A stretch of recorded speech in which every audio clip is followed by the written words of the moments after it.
is a show that focuses on the person behind the brony. I'm your host, Osaka Jack. Please sit back and relax as we talk to this week's guest brony.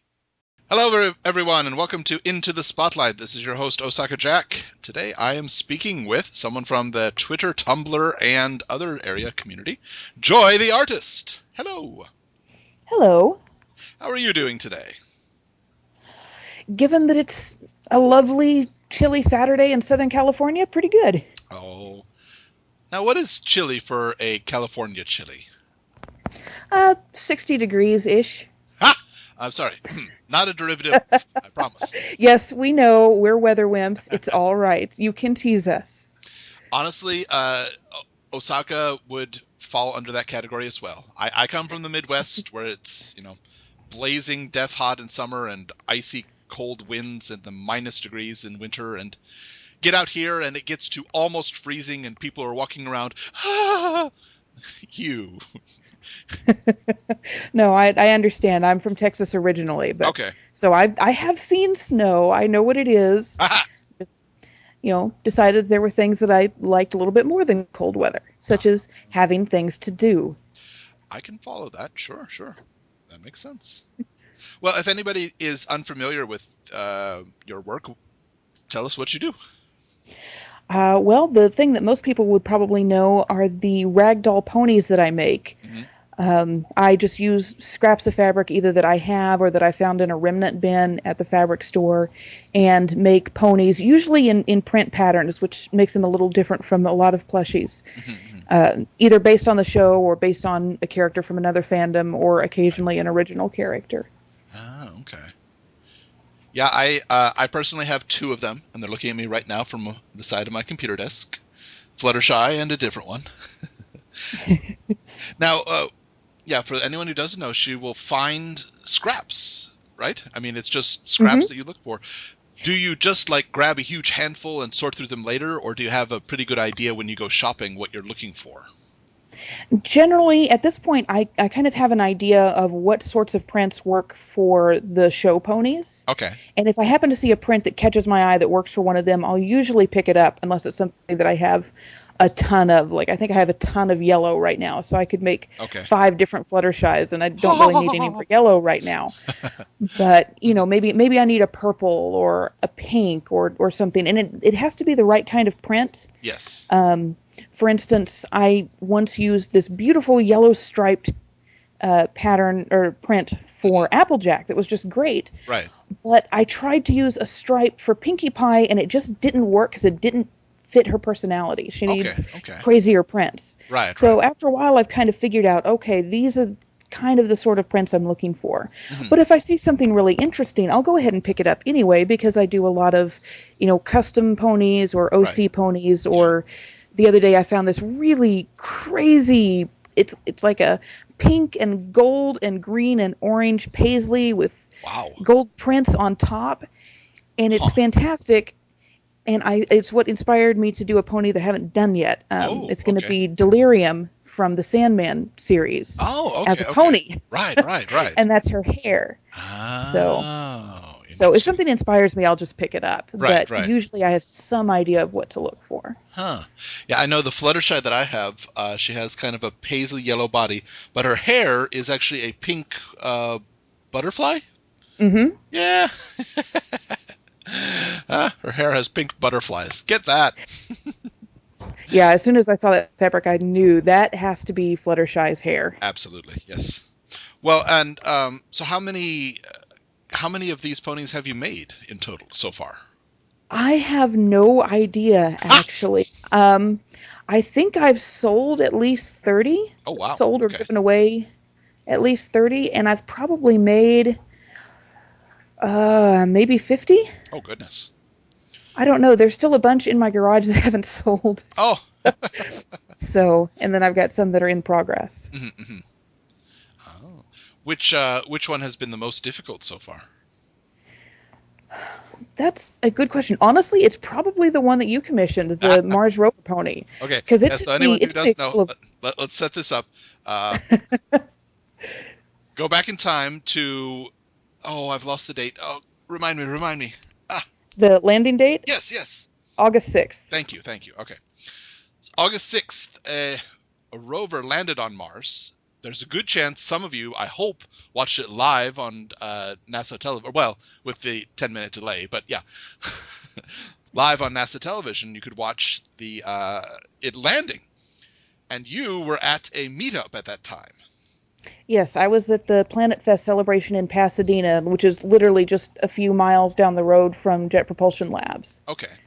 And she was tweeting nonstop excited messages the whole day. And to be totally honest, I guess 4 hours before that, I was mildly interested, but I knew I had a really busy day at work, so I was kind of, I guess I'll just catch the details later after I get back from work. But Joy here was doing so many excited tweets and such energy. I'm like, I have to get to work early. I got to watch the live stream on this. I got to watch it. And it was a very touching moment and, very, very powerful. And when I finished, I started to ask her if she could do a commission for me. That was... Well, that was inspired by the new rover. Yes. And I'll tell you, it was tricky. And this is why it took me so long to design it, because I'd actually been thinking of making a pony for the old rovers. Okay. Because their proportions are fairly similar to a pony. Just the relation of the head and the camera mast to the body is about the same as a pony's head and neck to its body. Okay. But Curiosity is different because it's a lot bigger. Uh-huh. But the head and the mast are about the same size.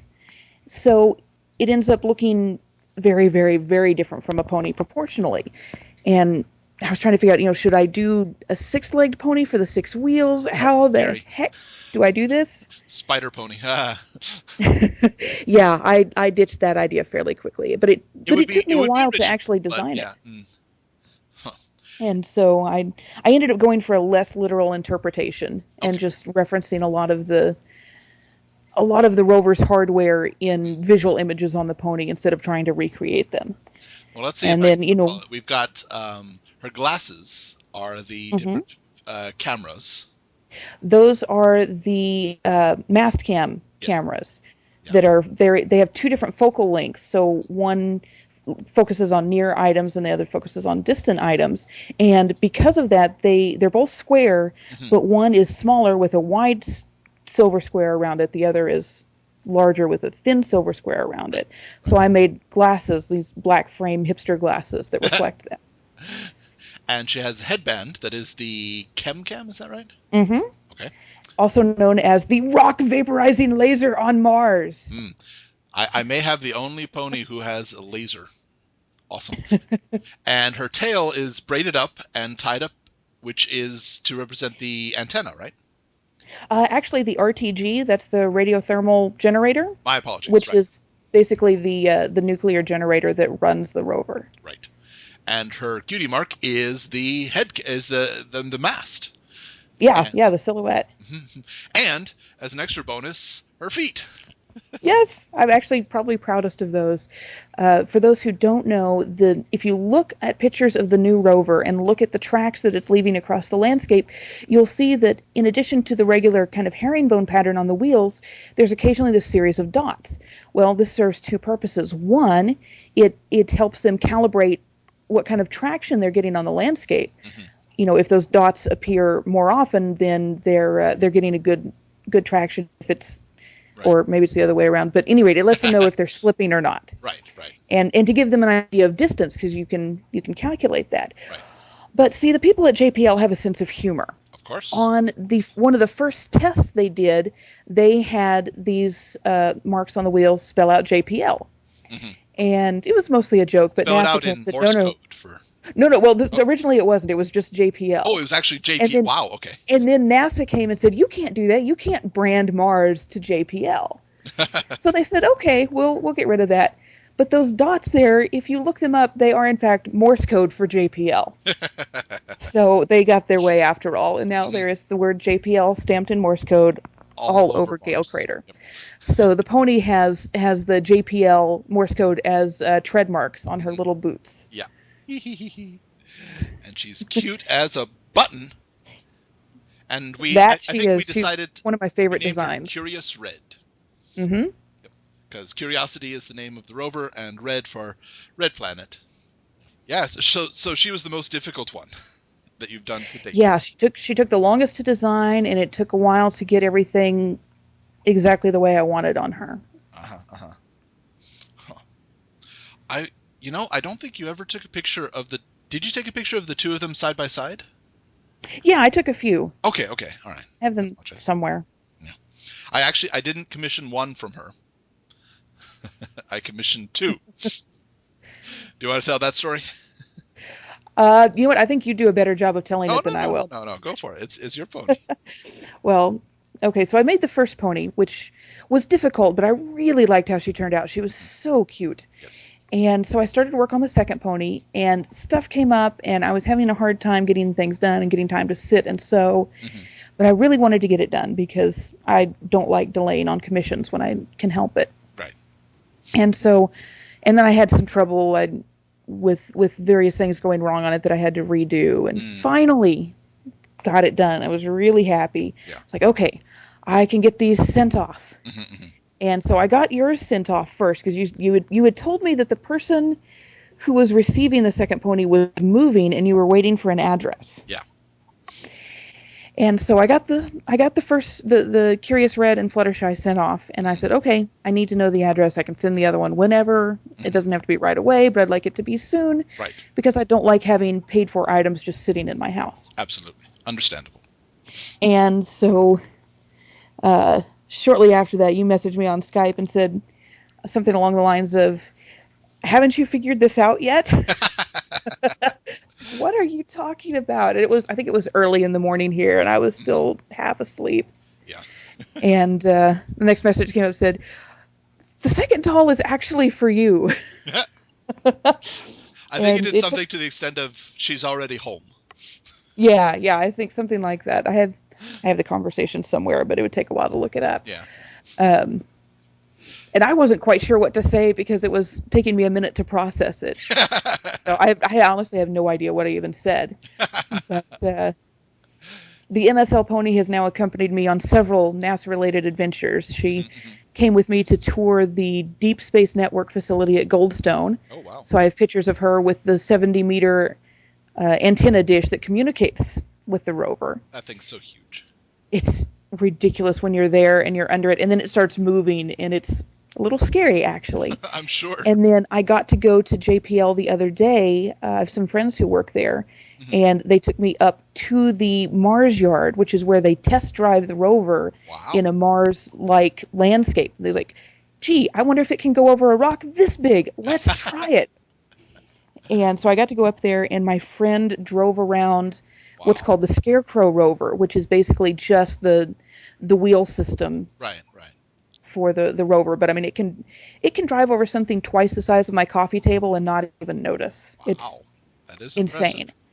And so they let me watch that, take pictures of Curious Red 2 with the rovers and with the big complete Curiosity life-size model.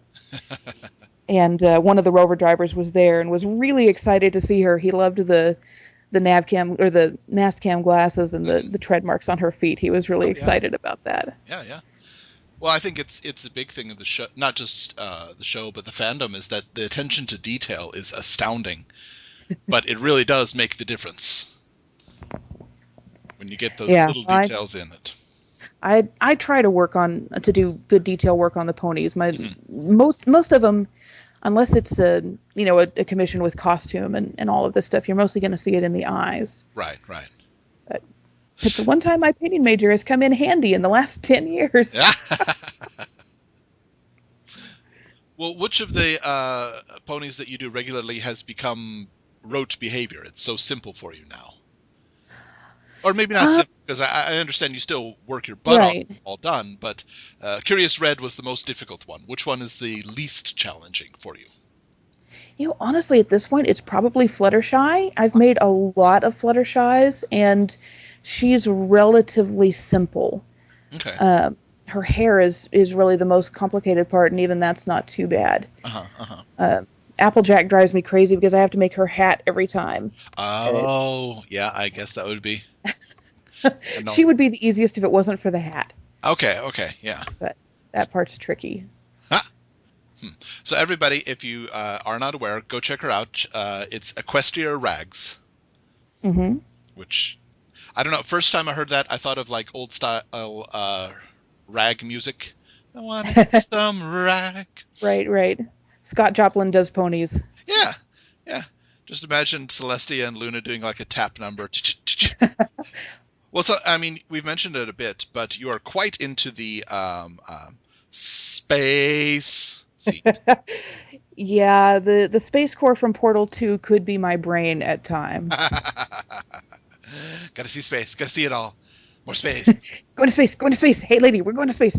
Uh-oh, here come the space cops, here come the space cops.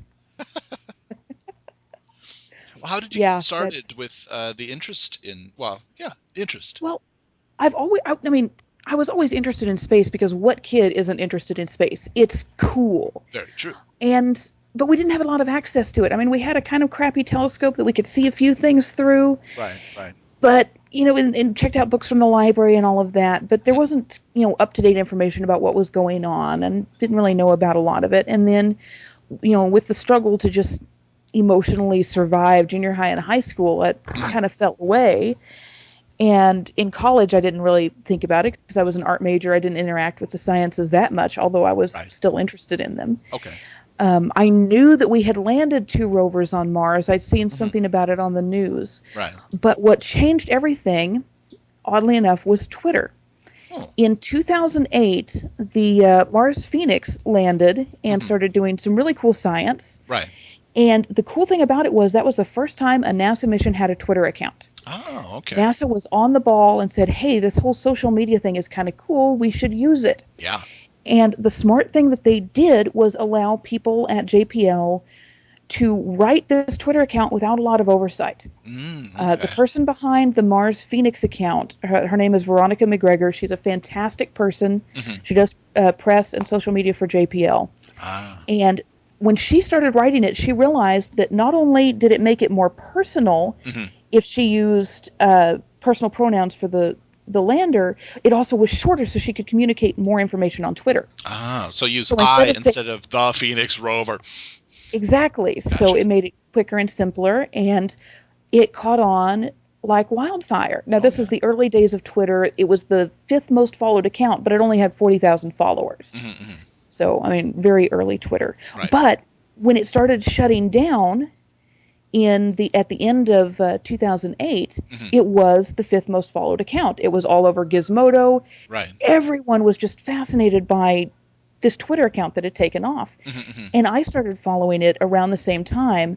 And it was very emotional. I mean, I knew somewhere that it was actually a person just down the freeway from me writing these tweets, but it sounded like they were coming from Mars. Yeah. And, things like, oh, the cold will keep me well preserved here. Future explorers can come and find me. I'll be watching. Keep Earth safe. I'm getting very emotional about this machine. And its final tweet, I think, was the word victory in binary code. Oh, that's cool. And so, I mean, you see it has a real personality. Yeah. And JPL decided, well, we should use some of this attention and this good PR that we have. Yeah. And so they sent out a tweet that said, hey, Los Angeles area people, if we invited 150 of you up to JPL, would you be interested? Well, of course. Yeah. They had people come from all over the country. Wow. And this just shocked the heck out of NASA. They had not been used. NASA wasn't exactly used to having fans, especially not fans over the age of 12. Right. And all of a sudden, here we were. And so we went up to JPL this night.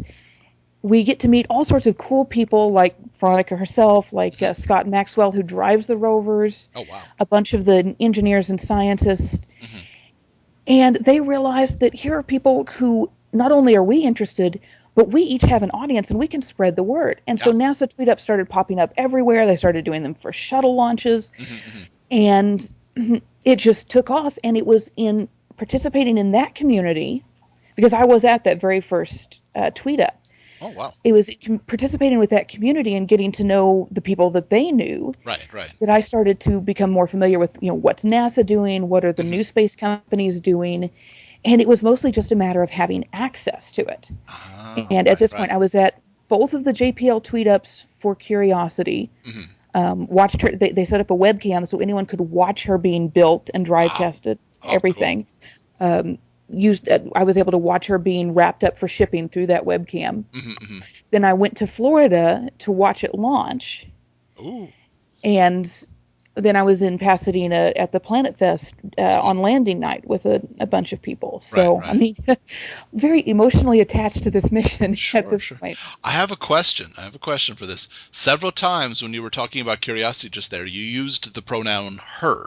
Now, did you start using the word her before we had the pony? Or is Oh, that something that has come on since? I mean, I. no, that's long before Okay, okay. the spacecraft usually. When you get to know the people who run them, Mhm. the rovers especially Right. have personalities. They're Okay. so far they've all been her. Okay, okay. Although there actually is an argument about Curiosity. Oh, really? Some people have claimed that Curiosity is actually a guy. Now, Ooh. I think this is silly. I tend to go with Emily Lakdawala, who's a fantastic science journalist. Everyone should Mhm, follow her. She's fantastic. mhm. And her argument was Curiosity's got to be a girl because otherwise she wouldn't have that much junk in her trunk. Ha! But So, personally, I okay, like the so idea of the mm, laser carrying rover being a girl because it's yeah. just kind of awesome. So anybody who doesn't follow them, there are, gosh, how many Twitter accounts do they have? Quite a You know few. what? I actually asked the other day, and I'd have to look back through my information. Hmm, hmm. But NASA literally has hundreds of accounts. Pretty much Yeah, every spacecraft has one. Some are more active than others. right, of course. The Mars ones obviously are the most popular. Right And now, if yeah. you're not following Mars Curiosity, you should be because the account is wonderful. Yeah, yeah, it is. I do remember a few. I think it was a few days before it landed. It had a one-on-one chat with um, oh, Oh, Neil deGrasse yes, Tyson. yes, yes, yes, Neil deGrasse Tyson. Yeah. Yeah, Oh, that was so fantastic. I loved following that whole thing. that was a great conversation. That was amazing Yeah. because you could tell they were fans of each other, which is a great hmm thing when people are talking like that. But Well, and one thing that's been so interesting watching NASA take over Twitter the way they have is seeing the celebrities who are interested. oh yeah, Seth Green and his wife Claire Grant have been huge supporters. I'm sure. They've been to several tweet ups and they're always supportive of NASA. Yeah. Will Wheaton has done some stuff with them and was actually at the tweet up on landing night, which I couldn't go to, Oh, unfortunately. that's a shame.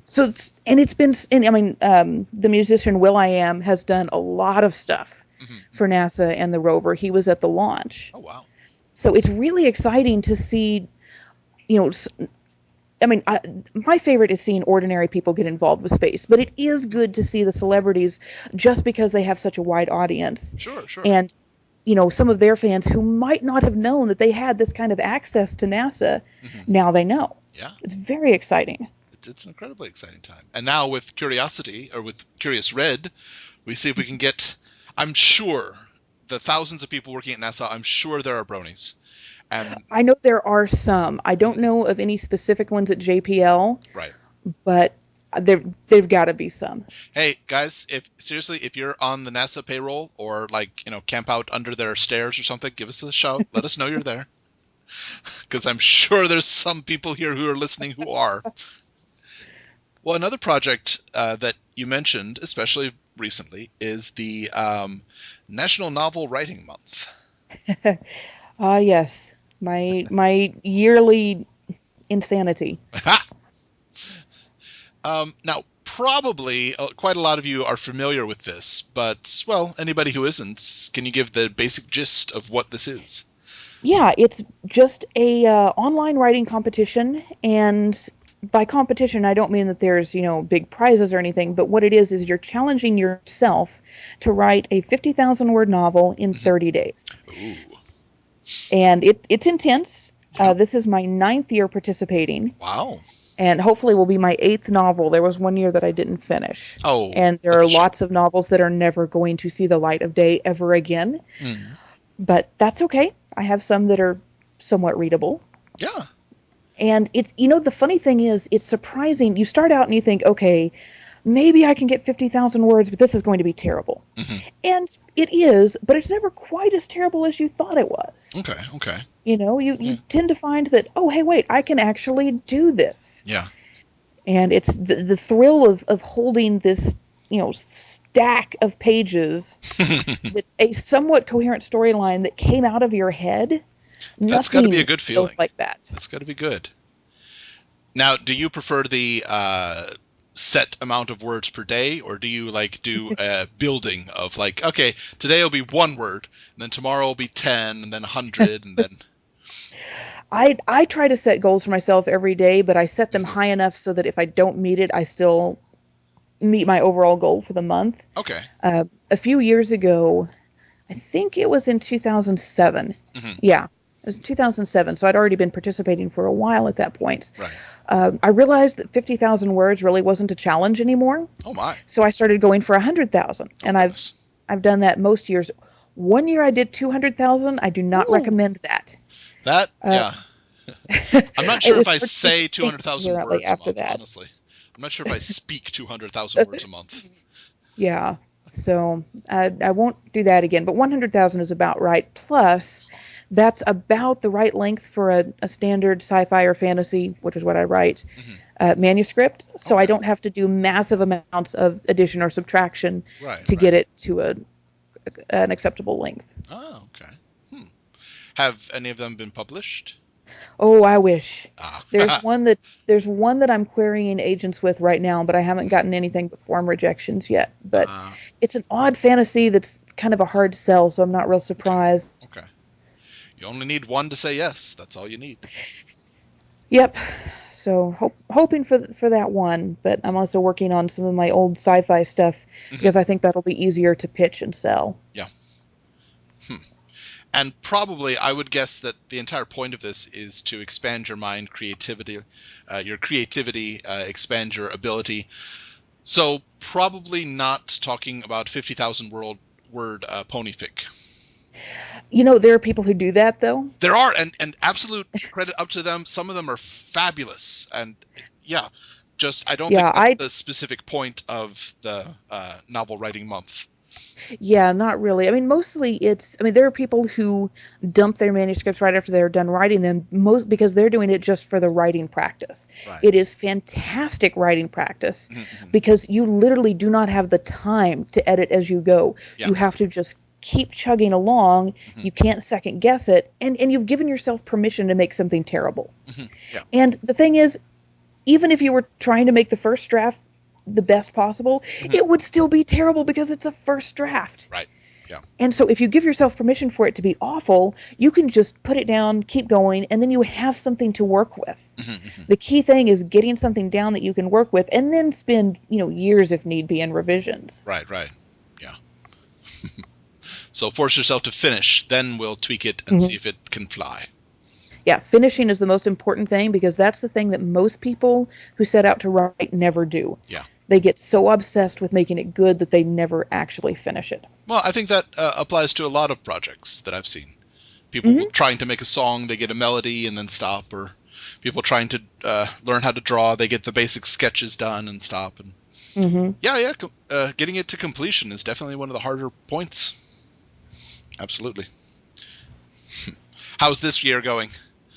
Oh, it's going so slow. Oh, no. Usually I can just crank out words. My friends have referred to me as a machine or, a joy bot or things like that. This year, I'm having a hard time with it. So hopefully I can kind of get back on track today, but I apologize for distracting you so much with the interview then. Oh, no, it's fine. I wasn't going to start writing this early in the morning anyway. Oh, okay. Then it works fine. Well, one of the beings that you share your domicile with, we've seen on Twitter a bit, Little Rocket. Yes, the insane fluff ball.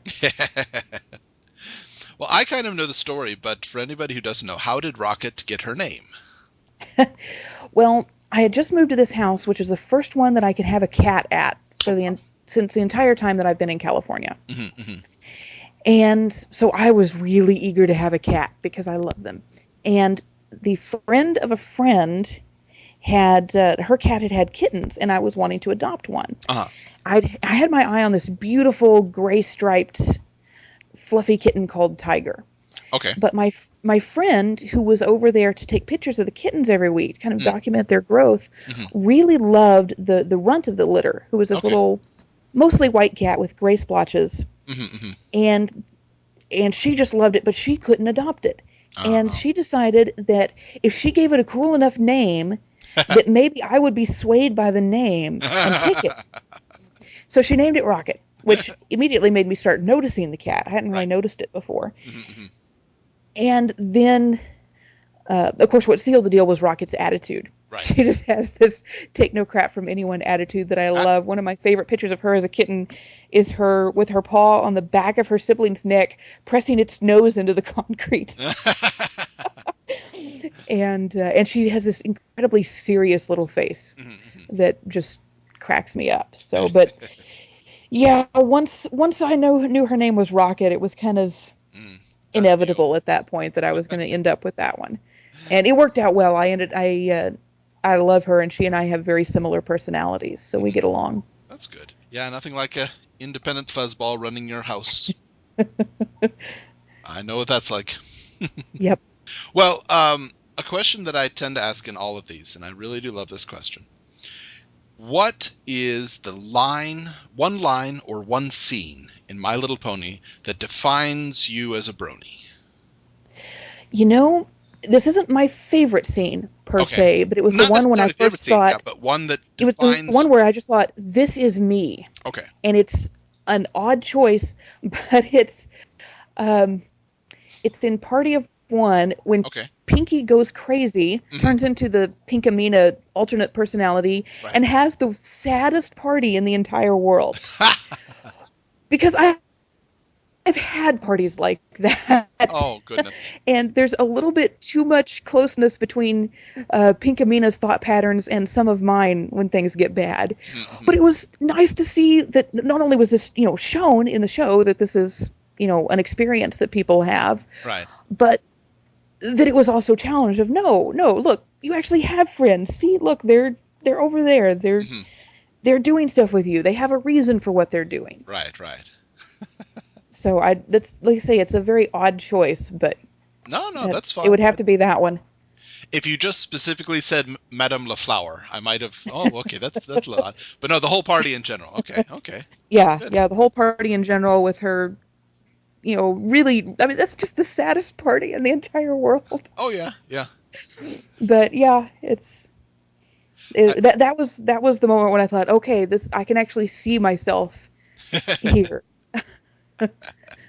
Does your hair do the same thing when you're excited and depressed? A little bit, actually. Okay. That's impressive. Now, I have heard you mention, or you allude to it, you do have quite the mane, don't you? Mm-hmm.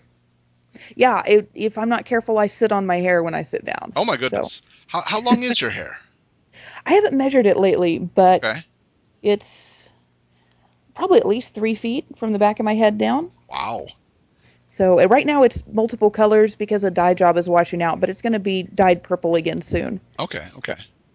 Huh. I figured as long as I was unemployed, I was going to have hair the color I wanted. Absolutely. Why not? Who's going to tell you no? Nobody. That's who. Goodness. Is it heavy? I have to ask that. No, my hair's... I got to lay down. No, my hair's really fine. So although there's a lot of it, it doesn't weigh that much. Okay. That's good. So, which also means it tends to fly away into this ridiculous cloud. Oh. So when I wake up in the morning, it looks a fair amount like Pinky's. Pinky relaxed or Pinky? Pinky when her hair is, has partied huge volume and tangles and all of that. Okay.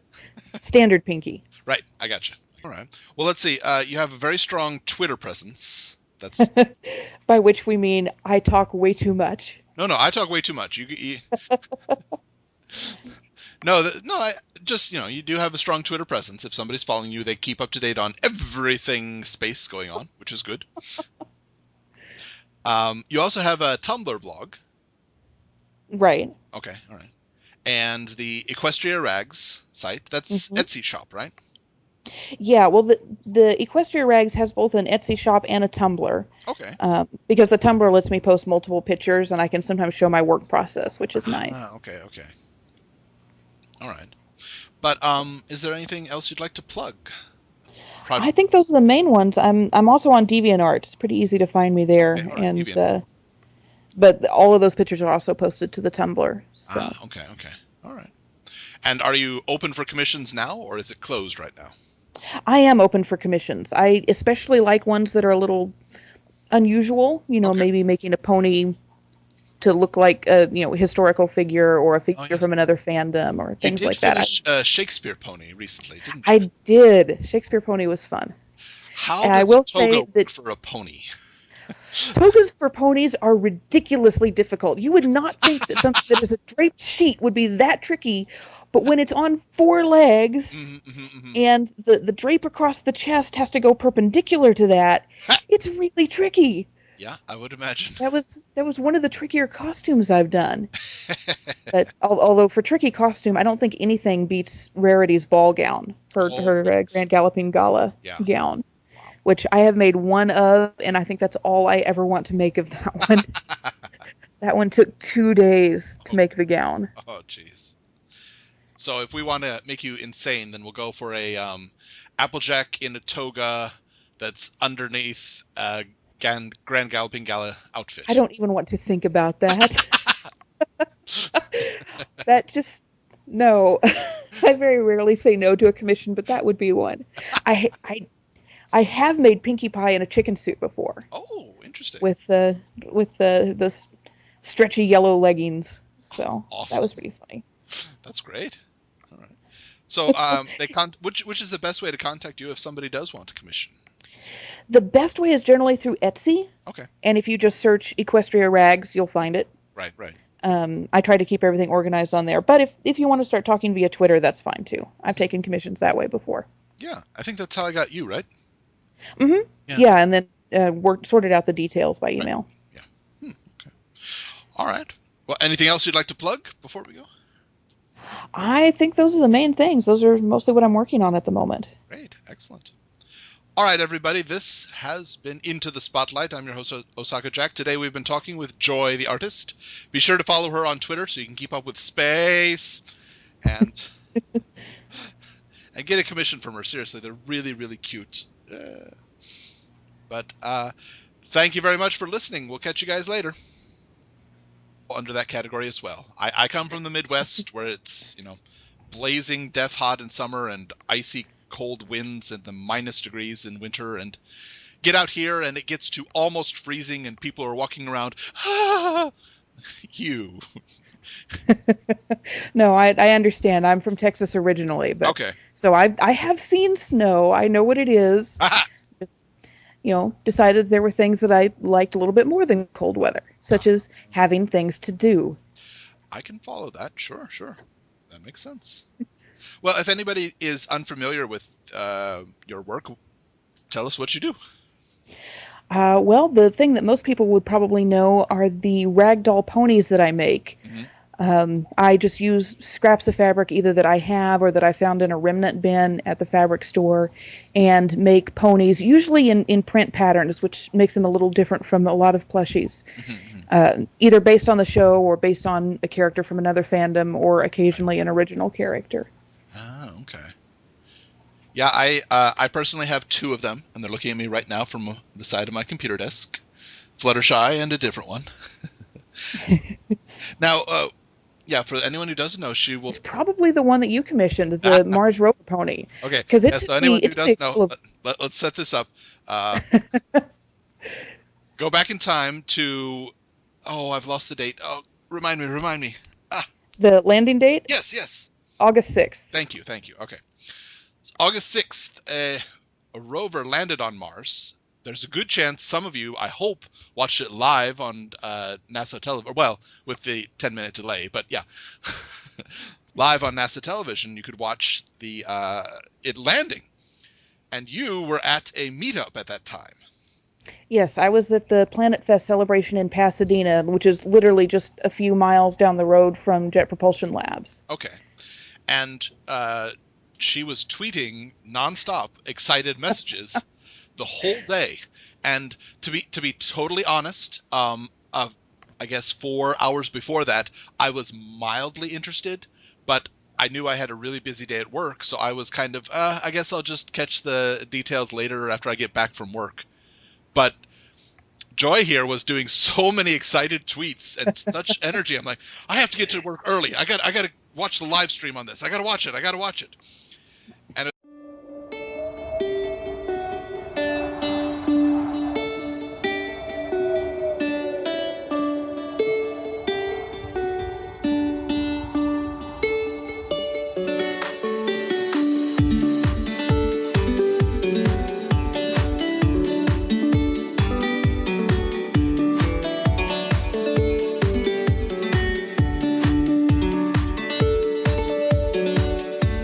Into the Spotlight is a show that focuses on the person behind the brony. I'm your host, Osaka Jack. Please sit back and relax as we talk to this week's guest brony.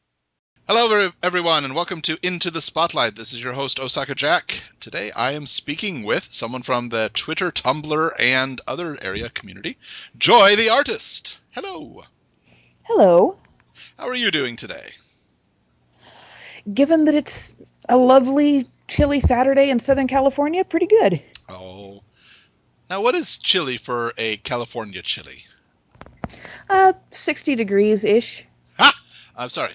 Not a derivative, I promise. Yes, we know. We're weather wimps. It's all right. You can tease us. Honestly, Osaka would fall It's on top, and it's fantastic.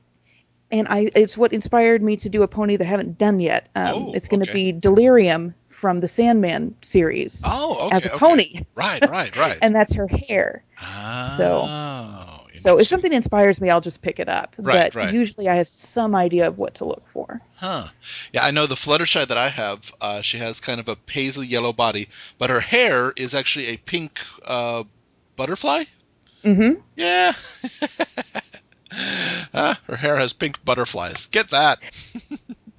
Yeah, as soon as I saw that fabric, I knew that has to be Fluttershy's hair. Absolutely, yes. Well, and so how many of these ponies have you made in total so far?